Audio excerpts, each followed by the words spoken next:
এবার ভাবছি দীপাবলিতে তেলের প্রদীপ আর জ্বালাবো না। কি করা যায় তাহলে?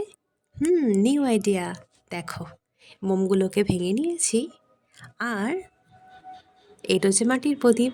আর কড়াইতে একটু তেল গরমে বসিয়ে দিয়েছি। তারপরে সেই ভাঙা মোমগুলোকে দিয়ে দিলাম তেলের মধ্যে, গরম তেলের মধ্যে। দেখো কেমন ফুটছে। এবার এইটার মধ্যে একটু কর্পূর দিয়ে নিয়েছি।